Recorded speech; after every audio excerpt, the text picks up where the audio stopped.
Hello বন্ধুরা, আবার এলাম কথা বলতে। কী করবো, একা একা বসে আছি, হাজব্যান্ড এখনও শুয়ে আছে। এই জন্য কী করবো, খাবার গরম করলাম। একটু আগে ভিডিওতে তোমাদের বললাম না যে খাবার গরম করছি। খাবার গরম করলাম, কিন্তু উনি বললো আমাকে একটু পরে খাবো, ঘুমাচ্ছে। তার কারণ উনি তো বললাম তো আজকে সুস্থতে গেছিলো ওনার চোখ দেখাতে, ছানি পড়েছে, এই জন্য সকালবেলা 8:30টায় বেরিয়েছে। অনেক রকম পরীক্ষা নিরীক্ষা হয়েছে, আস্তে আস্তে 6টা বেজে গেছে। তারপরে স্নান করে খেতে খেতে 7টা। তাই পেটে খিদে নেই। আবার 8:30টার সময় 2 বিস্কুট আর চা খেয়েছে। পেটে খিদে নেই, তাই শুয়ে আছে, এবার মুহূর্তে খেতে দেবো। এই হলো ব্যাপার। তো কী বলবো বন্ধুরা, অনেক দুঃখে কষ্টে অনেক কথা বলতে হয়। নিজের সন্তানের সম্বন্ধে তো কেউ কিছু বলতে চায় না। হ্যাঁ, ভালো মন্দ নিয়েই সবাই। দেখো, ওর জগৎটা বানিয়ে নিয়েছে। সেই জগৎ হচ্ছে, ও কাজে যাচ্ছে, কাজের থেকে আসছে, এসে আবার কম্পিউটার নিয়ে বসছে, তারপরে ভালো না লাগলে গিয়ে শুয়ে পড়ছে, আবার উঠে একটু ফোন ঘাঁটছে, আবার কম্পিউটারে বসছে, ব্যাস খাওয়ার টাইমে খাচ্ছে, শুয়ে পড়ছে। এটাই হলো ওর জগৎ।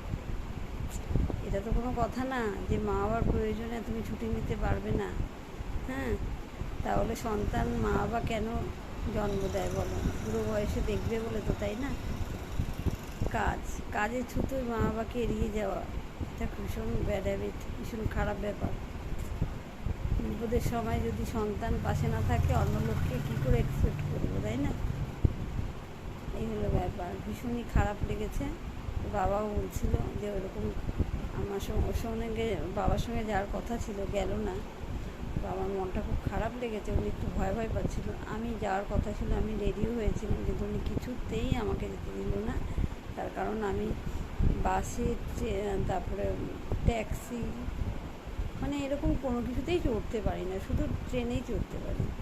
তা উনি বললো সকালে প্রচণ্ড ভিড় হবে ট্রেনে, অফিস টাইম।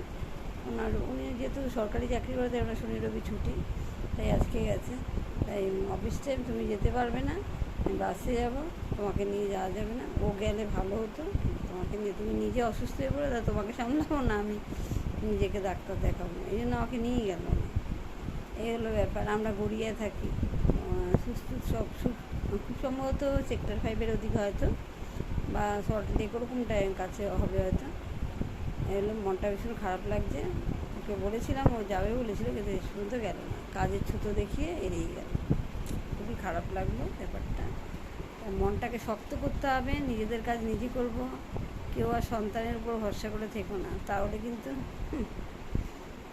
কষ্ট ছাড়া আর কিছু পাবে না। যাদের কপাল ভালো তাদের ঠিক আছে।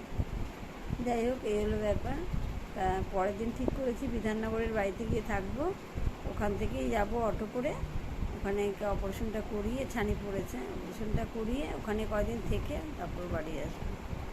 আর কারোর উপর ভরসা করবো না, কোনো দরকারে বলবো না আর কাউকে।